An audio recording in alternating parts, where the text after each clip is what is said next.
Welcome to ఆర్ఫే TV news.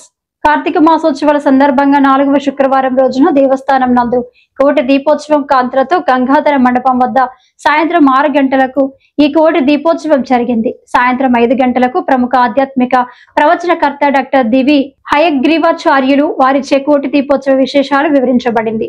కోటి దీపోత్సవం ప్రత్యేక వేదికపై 6 గంటల 30 నిమిషాల నుంచి శ్రీ స్వామి అమ్మవార్ల ఉత్సవ మూర్తులకు విశేష పూజలు, కోటి దీపోత్సవం జరిపించబడింది.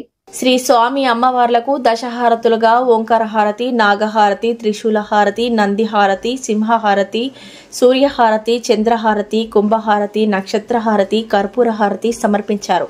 దశవిధ హారతుల తర్వాత పద్మశ్రీ పురస్కార గ్రహీత మహాకవి బృహద్విసహస్రావధాని బ్రహ్మశ్రీ డాక్టర్ మాడుగుల నాగఫణి శర్మ వారిచే శ్రీశైల క్షేత్రం కోటి దీపోత్సవం అనే అంశంపై దివ్య ప్రవచన కార్యక్రమం నిర్వహించడం, మంత్రపుష్పం, తీర్థ ప్రసాద వితరణ, ఆశీర్వచనంతో కోటి దీపోత్సవ కార్యక్రమం ముగించబడింది. వైదికపై దీపజ్యోతిని యజ్ఞానికి సంకేతంగా చెబుతారు. ముఖ్యంగా జ్ఞానం, వెలుగు, ఉత్సాహం, ఆనందం, శాంతి మొదలైన వాటికి దీపాన్ని ప్రతీకగా భావిస్తారు.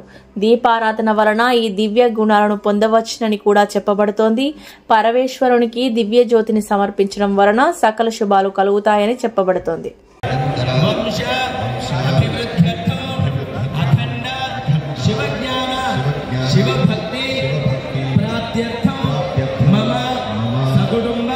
ఎంత గొప్పవాడండి కాళిదాసు! చాలా శివభక్తుడు ఆయన, అమ్మవారి భక్తుడు.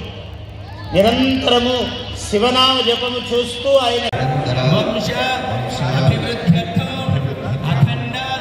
శివజ్ఞాన శివభక్తి ప్రాప్త్యర్థం